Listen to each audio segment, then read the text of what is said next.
You mentioned before that the best way to raise money is through high net worth investors. My question is, where do I find them? So in my MBA program, which you can check out here, it's on sale for a limited amount of time for early access for next year. What I do is I explain advanced networking skills to be able to get meetings with people. And I teach much more than what I've talked about in this weekly webcast. So if you want, you can check that out. But what I will say from a high level perspective is this. I want you to imagine, okay, I want you to imagine yourself 20 years from now, okay? And in 20 years, and all my questions are generic to apply to everybody, but in 20 years, you're way more successful than you are today. And this person reaches out to you who's 20 years younger, and they went to the same school as you. Maybe they're from the same hometown as you. And they remind you of yourself. And they say, please let me know if you have time for a quick coffee or a Zoom call. Now, I'm sure COVID won't be an issue in 20 years, God forbid. Please let me know if you have time for a quick coffee or a Zoom call. I'm also from the same hometown as you, went to the same school, etc. Would you take that meeting? Of course you would, because you want to help. And so you have to do the same thing. You got to reach out to people just like that. People with a lot of things in common with you, and you can do an advanced search in LinkedIn. You know, maybe somebody went to the same school as you, or somebody from the same hometown. People want to help you, man. All you got to do is ask. And you send them an in-mail.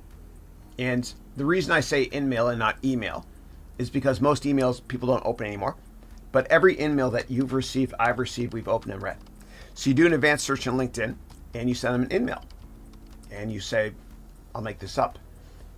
Joanne, I'm also from Mississauga, and I also went to the Toronto French School. Those two things are true.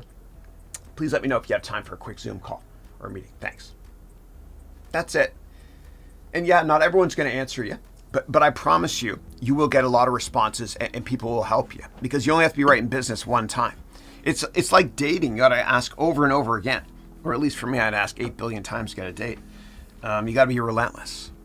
Just never give up. And whenever you hear no, in your mind, you tell yourself, all I heard was not yet. And if you talk to them and you don't hear a no, then you tell yourself, all I heard was not no. Now, right before the meeting, the way to prepare is you always go to their Twitter profile. And this works if you're meeting with a customer, somebody you're interviewing with, whatever. And you find out who they follow, okay, or what they follow. And if they follow something that you're passionate about, like baseball, you can talk about baseball as well if you want to in that meeting. And sports is great boardroom talk. It could be cricket, Australian rules, football, whatever it is. But you always want to bond before business and just talk about what you have in common. Like, hey, that restaurant on campus is still open if you talked about a school you went to, that sort of thing. And then after about 10 minutes or so into that meeting, they're going to very politely say to you, why are we meeting? And that's when you talk about, you're interested in maybe changing careers or getting a job at a certain company. You just love their advice. And at the end, you always have to ask for the sale. Most people that go to meetings, they don't ask for the sale. It's bizarre. But at the end, you could say, thank you so much for your time. I'm very humbled to be able to meet with you, and I'm eternally grateful. Please let me know if your firm is hiring. And if they say no, which means not yet, then you can ask them. You say, well, is anybody else that also went to the Toronto French School or also from Mississauga that hiring as well, or I'd love to meet them as well. And they'll introduce you.